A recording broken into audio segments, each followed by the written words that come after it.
ഇനി എന്തൊക്കെ ചെയ്തിട്ടും ജീവിതത്തിൽ ഉയർച്ച ഉണ്ടാവുന്നില്ല, ദുഃഖവും ദുരിതവും വിട്ടൊഴിയുന്നില്ല, ഒന്നിനു പുറകെ ഒന്നായിട്ട് പ്രശ്നങ്ങളാണ്, ഒരു രീതിയിലും ജീവിതം മുന്നോട്ട് കൊണ്ടുപോകാൻ പറ്റാത്ത അവസ്ഥയാണ്, ജീവിതം വഴിമുട്ടിയ അവസ്ഥയാണ്, എന്തെങ്കിലും ഒരു പരിഹാരം പറഞ്ഞു തരണം, അല്ലെങ്കിൽ ഇതിനൊരു മാറ്റം ഉണ്ടാക്കി തരണം എന്നുള്ളതാണ് പലപ്പോഴും ചോദിക്കുന്ന കാര്യം അല്ലെങ്കിൽ പറയുന്ന കാര്യം.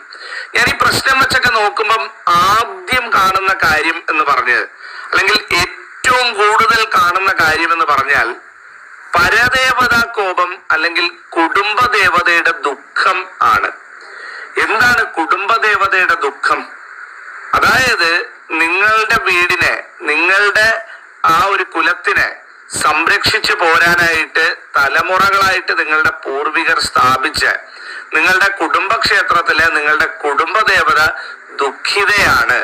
കുടുംബദേവതയുടെ ആ ഒരു ദുഃഖം, ആ ഒരു കണ്ണുനീരിങ്ങനെ നിഴലിച്ച് കാണാൻ സാധിക്കും. ആ കണ്ണുനീര് നിലനിൽക്കുന്നത് കൊണ്ടാണ് നിങ്ങളുടെ ജീവിതത്തിൽ ഒരു രീതിയിലും ഉയർച്ച ലഭിക്കാത്തത്. ഒന്നിനു പിറകെ ഒന്നായിട്ട് ജീവിതത്തിൽ കഷ്ടങ്ങളും ദുരിതങ്ങളും ദുഃഖങ്ങളും നിങ്ങളെ വിട്ടൊഴിയാതെ പിന്തുടരുന്നത് എന്നാണ്. അപ്പൊ ഞാൻ പലരോടും ചോദിക്കാറുണ്ട്, നിങ്ങളുടെ കുടുംബക്ഷേത്രം എവിടെയാണ്? ഏതാണ് നിങ്ങളുടെ പരദേവതാ ക്ഷേത്രം? അവസാനമായിട്ട് എപ്പോഴാണ് അവിടെ പോയത്? ഇങ്ങനെ പല രീതിയിലുള്ള ചോദ്യങ്ങൾ ഞാൻ തിരിച്ച് അവരോട് ചോദിക്കും. അപ്പോഴാണ് ആ ഞെട്ടിക്കുന്ന സത്യം എനിക്ക് അറിയാൻ സാധിക്കുന്നത്. കുടുംബക്ഷേത്രം ഏതാണെന്ന് പോലും ചിലർക്ക് അറിയില്ല. ചിലർ എൻ്റെ അടുത്ത് തിരിച്ചു ചോദിക്കും, തിരുമേനി ഈ കുടുംബക്ഷേത്രം എന്ന് പറയുന്ന ഏതമ്പലവാ എന്ന് എൻ്റെ അടുത്ത് തിരിച്ചു ചോദിക്കും. ചിലര് പറയും, ആ കുടുംബക്ഷേത്രം ഉണ്ട്, അച്ഛൻ പറഞ്ഞ അറിയാം, അല്ലെ അമ്മ പറഞ്ഞ അറിയാം. എവിടെയാണ് അത് അറിയത്തില്ല. ഒരു പണ്ടെപ്പോഴോ ചെറുതായിരുന്നപ്പോ, കുഞ്ഞായിരുന്നപ്പോ അച്ഛൻ്റെ കൂടെ പോയിട്ടുണ്ട്. ഇപ്പൊ എത്രയായി വയസ്സ്? ഇപ്പൊ വയസ്സ് 45. അപ്പം 10-30 അല്ലെങ്കിൽ 10-40 വർഷമായിട്ട് കുടുംബക്ഷേത്രത്തിൽ പോയിട്ടില്ല. പിന്നെ എങ്ങനെ ഗതി പിടിക്കാനാണ്, പിന്നെ എങ്ങനെ നന്നാവാനാണ് എന്നുള്ളതാണ് നമുക്ക് കൃത്യമായിട്ട് മനസ്സിലാവുന്ന കാര്യം. കുടുംബദേവത സംപ്രീതയല്ല, കുടുംബദേവതയുടെ ദുഃഖം നിഴലിക്കുകയാണ്. അല്ലെങ്കിൽ കുടുംബദേവതയെ വേണ്ട രീതിയിൽ നിങ്ങൾ പ്രാർത്ഥിക്കാതെ, കുടുംബദേവതയുടെ അനുഗ്രഹം ഇല്ലാതെയാണ് നിങ്ങൾ ജീവിക്കുന്നത് എന്നുണ്ടെങ്കിൽ, നിങ്ങൾ ഇനി എത്ര കൊലകൊമ്പനാണ്, ലോകം മുഴുവൻ കീഴടക്കിയവനാണ് എന്ന് പറഞ്ഞാലും നിങ്ങളുടെ ജീവിതത്തിൽ സമാധാനവും സന്തോഷവും ഉയർച്ചയും ഉണ്ടാകില്ല. നാശമായിരിക്കും വന്നു ചേരുന്നത്. നിങ്ങൾ ഇനി ഈ ലോകത്തെ ഏറ്റവും വലിയ ജ്യോത്സ്യന് കൊണ്ടുപോയി കാശ് കൊടുത്തിട്ട് പരിഹാരം വാങ്ങി, അല്ലെങ്കിൽ പരിഹാരക്രിയ ചോദിച്ചു വാങ്ങിട്ട് വന്നാലും ആ പരിഹാരക്രിയ ഒന്നും നിങ്ങൾക്ക് ഏൽക്കില്ല. നിങ്ങൾ വിചാരിക്കുന്ന രീതിയിൽ ഒരു കാര്യവും ഇനി ആരുമായിക്കൊള്ളട്ടെ, ഏത് ജ്യോത്സ്യ പണ്ഡിതനും ആയിക്കൊള്ളട്ടെ, നിങ്ങൾക്ക് ഏത് പരിഹാരം പറഞ്ഞു തന്നാലും നിങ്ങൾക്ക് അതൊന്നും ഏൽക്കില്ല എന്നുള്ളതാണ്. ആദ്യം മനസ്സിലാക്കേണ്ട കാര്യം, ലോകത്ത് ഏത് മഹാക്ഷേത്രത്തിൽ പോയി പ്രാർത്ഥിച്ചാലും, അത് ഗുരുവായൂരായിക്കൊള്ളട്ടെ, ചോറ്റാനിക്കര ആയിക്കൊള്ളട്ടെ, ശബരിമല ആയിക്കൊള്ളട്ടെ, ഏത് വലിയ അമ്പലമാവട്ടെ, അവിടെ പോയി പ്രാർത്ഥിച്ചാൽ അവിടെ ഇരിക്കുന്ന മൂർത്തി നിങ്ങളെ അനുഗ്രഹിക്കണമെന്നുണ്ടെങ്കിൽ ആദ്യം കുടുംബദേവതയോടാണ് ചോദിക്കുന്നത്.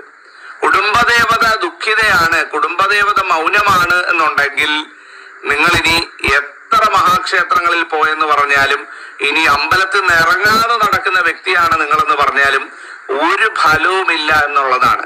വെള്ളത്തിൽ വരച്ച വര പോലെയാകും നിങ്ങളുടെ ഭക്തി, നിങ്ങളുടെ പ്രാർത്ഥന എന്ന് പറയുന്നത്. അത്രയും വലുതാണ് കുടുംബദേവതയുടെ ആ ഒരു അനുഗ്രഹം എന്ന് പറയുന്നത്. കുടുംബദേവത 100% സന്തുഷ്ടയല്ലെങ്കിൽ നിങ്ങളുടെ തലമുറകൾ ദുഃഖവും ദുരിതവും ഒഴിയില്ല എന്നുള്ളതാണ്. വരും തലമുറകളൊക്കെ അതിന്റെ ദുഃഖവും ദുരിതവും അനുഭവിക്കും എന്നുള്ളതാണ്. അപ്പം ഇന്ന് തന്നെ ആരോടും ചോദിക്കേണ്ട, നിങ്ങളുടെ മനസാക്ഷിയോട് നിങ്ങൾ ചോദിച്ചു നോക്കൂ. നിങ്ങൾ നിങ്ങളുടെ കുടുംബദേവതയെ വേണ്ട രീതിയിൽ, നിങ്ങളുടെ കുടുംബ ക്ഷേത്രത്തിലെ ദേവിയെ അല്ലെങ്കിൽ ദേവനെ നിങ്ങൾ വേണ്ട രീതിയിൽ പ്രാർത്ഥിക്കുന്നുണ്ടോ? ആ ഭഗവാൻ അല്ലെങ്കിൽ ആ ഭഗവതിക്ക് വേണ്ട കർമ്മങ്ങൾ ചെയ്യുന്നുണ്ടോ, പൂജകൾ ചെയ്യുന്നുണ്ടോ, വഴിപാടുകൾ ചെയ്യുന്നുണ്ടോ എന്നുള്ള കാര്യം നിങ്ങൾ നിങ്ങളോട് സ്വയം ചോദിക്കും. വേറെ ആരോടും പറയണ്ട. ഞാൻ ഈ പറയുന്ന വീഡിയോ ഒരു നിമിത്തമായി എന്ന് കരുതിക്കൊള്ളൂ. സ്വയം നിങ്ങളോട് തന്നെ ചോദിച്ചു നോക്കൂ. ഇല്ല എന്നാണ് നിങ്ങളുടെ മനസാക്ഷി നിങ്ങൾക്ക് നൽകുന്ന ഉത്തരമെങ്കിൽ ഞാൻ ഈ പറയുന്ന കാര്യം നിങ്ങൾ ചെയ്യൂ. നിങ്ങളുടെ ജീവിതത്തിൽ നിന്ന് എല്ലാ ദുഃഖങ്ങളും തീരും, എല്ലാ മനപ്രയാസവും തീരും, ജീവിതം വെച്ചടി ഉയരും എന്നുള്ളതാണ്. ഒരു സംശയം വേണ്ട, നന്നാവുന്ന ഒരു കാര്യമാണ് ഞാനിന്ന് പറഞ്ഞു തരുന്നത്. ആത്മാർത്ഥമായിട്ട് കേൾക്കൂ, അതിന്റെ ഫലം നിങ്ങൾക്ക് കിട്ടിയിരിക്കും എന്നുള്ളതാണ്. അപ്പൊ ഞാൻ പറഞ്ഞു, കുടുംബദേവത എന്ന് പറയുന്നത് 7 തലമുറയിൽപ്പെട്ട പൂർവികര് വെച്ചാരാധിച്ചു വരുന്ന ക്ഷേത്രമാണ്. അപ്പൊ ആദ്യം നമ്മളുടെ കുടുംബക്ഷേത്രം ഏതാണ് എന്നുള്ളത് നമ്മൾ മനസ്സിലാക്കണം, നമ്മൾ അറിഞ്ഞിരിക്കണം. നിങ്ങൾക്ക് അറിയാമെങ്കിൽ കുഴപ്പമില്ല, അറിയാത്തവർക്ക് വേണ്ടിയിട്ടാണ് പറയുന്നത്. ചിലർക്ക് കുടുംബക്ഷേത്രം ഏതാണെന്ന് അറിയില്ല. അത് ഓരോ സമുദായത്തിനും ഓരോ രീതിയിലാണ്. അച്ഛൻ വഴിക്കും ചിലർ കണക്കാക്കും, ചില സമുദായങ്ങളിൽ അത് അമ്മ വഴിക്കുമാണ്. അപ്പൊ ഓരോ സമുദായത്തിനനുസരിച്ചാണ് അതുള്ളത്. നിങ്ങളുടെ ആ ഒരു സമുദായത്തിനനുസരിച്ച് കുടുംബക്ഷേത്രം എങ്ങനെയാണോ കണക്കാക്കുന്നത്, അച്ഛൻ വഴിക്കായാലും അമ്മ വഴിക്കായാലും കണക്കാക്കുന്നത് ആദ്യം നിങ്ങളുടെ മുതിർന്നവരെടുത്ത്, അതായത് നിങ്ങളുടെ കുടുംബത്തിലെ തലമുതിർന്നവരെടുത്ത്, വയസ്സായവരെടുത്ത്, പ്രായമായവരെടുത്തൊക്കെ ചോദിച്ച് മനസ്സിലാക്കുക എന്നുള്ളതാണ് ഏറ്റവും എളുപ്പമായിട്ടുള്ള വഴി എന്ന് പറയുന്നത്. അത് ചിലർക്ക് അച്ഛൻ വഴിക്കായിരിക്കും, ചിലർക്കത് അമ്മ വഴിക്കായിരിക്കും. എന്റെ ഒരു എളിയ അപേക്ഷ എന്ന് പറഞ്ഞാൽ അച്ഛൻ വഴിയും അമ്മ വഴിയും, സമുദായം ഏതുമായിക്കൊള്ളട്ടെ, അച്ഛൻ വഴി അമ്മ വഴിയെന്ന് നോക്കണ്ട, 2 അമ്പലം തന്നല്ലോ. അപ്പൊ അച്ഛൻ വഴിക്കും നിങ്ങൾ പ്രാർത്ഥിച്ചോളൂ, അമ്മ വഴിക്കും പ്രാർത്ഥിച്ചോളൂ. എങ്ങനെ നോക്കിയാലും നമുക്ക് അച്ഛനെയും അമ്മയും വേർതിരിച്ച് പറയാൻ പറ്റത്തില്ല. അച്ഛനും അമ്മയും നമുക്ക് ഒരുപോലെ പ്രധാനപ്പെട്ടതാണ്. അപ്പൊ 2 വഴിക്കുന്നുള്ള ക്ഷേത്രത്തിന്റെ അനുഗ്രഹം നമുക്ക് കിട്ടിക്കോട്ടെ, ഏറ്റവും നല്ലത് തന്നെയാണ്. അല്ല സമുദായം പറയുന്ന രീതിയിലാണ് നിങ്ങൾക്ക് നോക്കേണ്ടതെന്നുണ്ടെങ്കിൽ അങ്ങനെ ആയാലും അത് കുഴപ്പമില്ല എന്നുള്ളതാണ്. 2 വഴിക്കും നോക്കുന്നത് ഏറ്റവും ഉത്തമം എന്നുള്ളതാണ്. അപ്പൊ അങ്ങനെ നിങ്ങളുടെ കുടുംബക്ഷേത്രം ഏതാണ്, എവിടെയാണ് എന്നുള്ളത് മനസ്സിലാക്കുക. നിങ്ങൾക്ക് പൂർവികരോട് അല്ലെങ്കിൽ മുതിർന്ന വ്യക്തികളോടൊക്കെ ചോദിച്ച് അത് മനസ്സിലാക്കാൻ കഴിയുന്നില്ല, നിങ്ങൾക്ക് ആരും അങ്ങനെ ചോദിക്കാനില്ല, ചോദിച്ചിട്ട് അവർക്ക് ഒട്ടും അറിയില്ല എന്നുള്ള ഒരു സ്ഥിതിയാണ് എന്നുണ്ടെങ്കിൽ നിങ്ങളൊരു ജ്യോതിഷ പണ്ഡിതനെ കണ്ടിട്ട് പ്രശ്നം വെച്ച് നോക്കുക. ഏതാണ് നിങ്ങളുടെ കുടുംബക്ഷേത്രം, അല്ലെങ്കിൽ കുടുംബക്ഷേത്രം ഏതാണെന്ന് അറിയാൻ പറ്റില്ല, ഏത് മൂർത്തി ഭാവത്തിലാണുള്ളതെന്ന് നിങ്ങൾക്ക് കൃത്യമായിട്ട് അറിയാൻ പറ്റും. അങ്ങനെ അറിഞ്ഞു കഴിഞ്ഞാൽ നിങ്ങളുടെ വീട്ടിന്റെ അടുത്തുള്ള കൊടിമരമൊക്കെ ഉള്ള വലിയ ക്ഷേത്രം ആ മൂർത്തി ഭാവത്തിൽ ഉള്ളത് ഏതാണോ അവിടെ പോയി നിത്യേന പ്രാർത്ഥിച്ചാൽ മതി എന്നുള്ളതാണ്. അപ്പൊ ഇത് അറിയാത്തവർക്ക് വേണ്ടിയിട്ടാണ്. അറിയുന്നവര് നിങ്ങളുടെ മുതിർന്നവരെടുത്ത് ചോദിച്ച് അത് കൃത്യമായിട്ട് മനസ്സിലാക്കി ആ ക്ഷേത്രം അറിയുക എന്നുള്ളതാണ് ഏറ്റവും പ്രധാനപ്പെട്ട കാര്യം എന്ന് പറയുന്നത്. നിങ്ങളുടെ കുടുംബക്ഷേത്രത്തിൽ ഞാൻ ഈ പറയുന്ന വഴിപാട് എല്ലാ മാസവും അല്ലെങ്കിൽ നിങ്ങളാൽ കഴിയും വിധം നിങ്ങൾ ചെയ്തു കഴിഞ്ഞാൽ നിങ്ങളുടെ ജീവിതത്തിൽ കുടുംബദേവതയുടെ പൂർണ്ണ അനുഗ്രഹം കിട്ടും. ആ അമ്മ അല്ലെങ്കിൽ അവിടുത്തെ ആ പ്രതിഷ്ഠ അല്ലെങ്കിൽ അവിടുത്തെ ആ ദേവൻ നിങ്ങളിങ്ങനെ അനുഗ്രഹ വർഷം കൊണ്ട് മൂടും. അതിന്റെ കാര്യം എന്താണെന്നറിയാമോ? നമ്മളുടെ രക്ഷയ്ക്കായിട്ട്, നമ്മളുടെ കുലത്തിന്റെ നന്മയ്ക്കായിട്ട്, നമ്മളുടെ ആ കുടുംബത്തിലുള്ള വ്യക്തികളുടെ സർവ്വ ഐശ്വര്യത്തിനും വേണ്ടിയിട്ട് പ്രതിഷ്ഠിക്കപ്പെട്ട അല്ലെങ്കിൽ നിലകൊള്ളുന്ന ആദ്യത്തെ ദേവസ്വരൂപമാണ്, ആദ്യത്തെ ദേവനാണ് അല്ലെങ്കിൽ ദേവിയാണ് കുടുംബദേവത എന്ന് പറയുന്നത്. അപ്പൊ ആ കുടുംബദേവതയ്ക്ക് ഞാൻ ഈ പറയുന്ന 3 കാര്യങ്ങൾ നിങ്ങൾ നിത്യം ചെയ്യുക, എല്ലാ ഐശ്വര്യവും വന്നു ചേരും എന്നുള്ളതാണ്. ആദ്യത്തെ കാര്യം നിങ്ങൾ ചെയ്യേണ്ടതെന്ന് പറയുന്നത് നിങ്ങൾ കുടുംബക്ഷേത്രത്തിൽ എല്ലാ മാസവും പോവുക എന്നുള്ളതാണ്. ഇല്ല ഒരുപാട് ദൂരെയാണ്, നിങ്ങൾ വിദേശത്താണ്, അന്യനാട്ടിലാണ് എന്നൊക്കെ ഉണ്ട് എന്നുണ്ടെങ്കിൽ ആ ക്ഷേത്രത്തിലേക്ക് വേണ്ടത് നിങ്ങൾ മറ്റാരെങ്കിലും കൊണ്ട്, നിങ്ങളുടെ ബന്ധുക്കളെ കൊണ്ട് അല്ലെങ്കിൽ പരിചയക്കാരെ കൊണ്ട്, സുഹൃത്തുക്കളെ കൊണ്ട് എല്ലാ മാസവും അവിടെ എത്തിച്ചു കൊടുക്കുക ഉള്ളതാണ്. അപ്പൊ എന്താണ് എത്തിച്ചു കൊടുക്കേണ്ടത്, ചെയ്യേണ്ടതെന്ന് ചോദിച്ചാൽ ഒന്നുമില്ല, വളരെ വളരെ സിമ്പിളാണ്. നിങ്ങൾ ആ ക്ഷേത്രത്തിലേക്ക് ഒരല്പം നിങ്ങളുടെ കഴിവിനനുസരിച്ചുള്ള എണ്ണയും തിരിയും വാങ്ങി നൽകുക എന്നുള്ളതാണ് ഏറ്റവും വലിയ ഐശ്വര്യമുള്ള കാര്യം. എണ്ണ വഴിപാടെന്ന് പറഞ്ഞാൽ അത്രയേറെ ശ്രേഷ്ഠമാണ്. നിങ്ങളുടെ കുടുംബക്ഷേത്രം എവിടെയാണോ അവിടേക്ക് നിങ്ങളാൽ കഴിയുന്ന, നിങ്ങളൊരു 100 രൂപ വരുമാനക്കാരനാണ്, 100 രൂപ വരുമാനക്കാരനാണ് ഒരു മാസം, 1 രൂപയെ നിങ്ങൾക്ക് എടുക്കാൻ പറ്റുന്നുള്ളൂ. ആ 1 രൂപയ്ക്കുള്ളത് നിങ്ങൾ അവിടെ എത്തിക്കുക എന്നുള്ളതാണ്. നിങ്ങൾക്ക് ആ 1 രൂപ എന്നുള്ളത് നിങ്ങൾക്ക് ആയിരങ്ങളും കോടികളുമാകാൻ നിങ്ങളെ ആ കുടുംബദേവത സഹായിക്കും എന്നുള്ളതാണ്.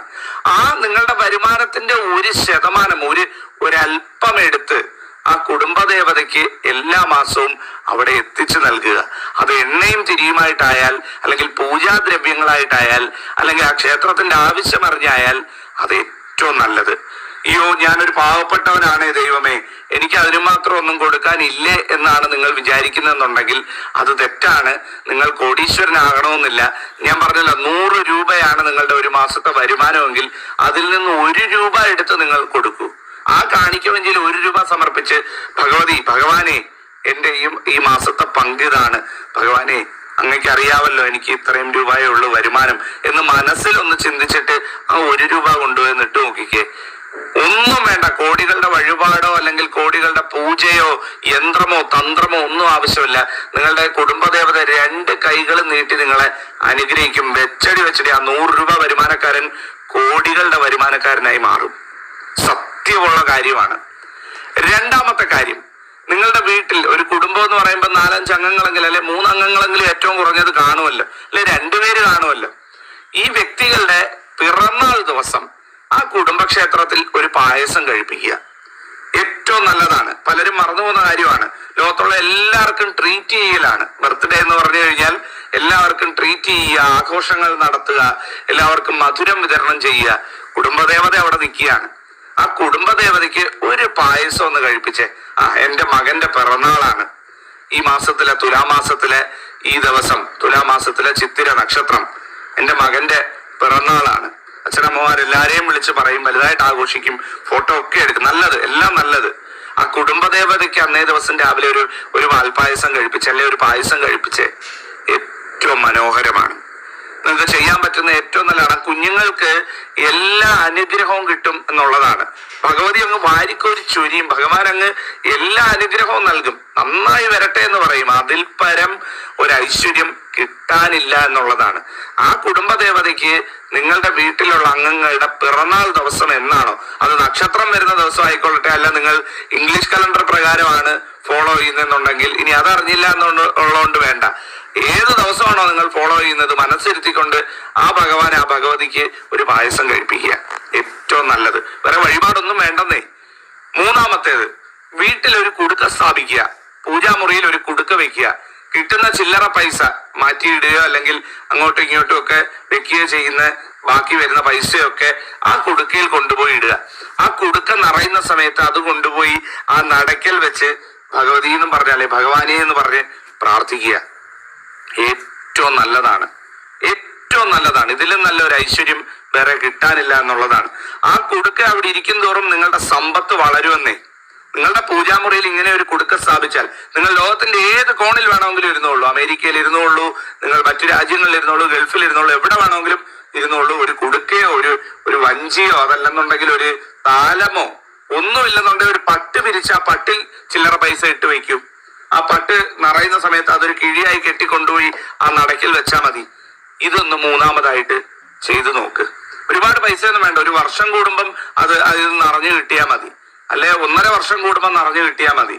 അത് കൊണ്ടുപോയി ആ നടക്കിൽ വെച്ചൊന്ന് സമർപ്പിച്ച് ഈ 3 കാര്യം കൃത്യമായിട്ട് നിങ്ങൾ ചെയ്തു കഴിഞ്ഞാൽ നിങ്ങളുടെ ജീവിതത്തിലെ സകല ദുഃഖങ്ങളും തീരും. ഞാൻ എഴുതി തരാൻ പറ്റും.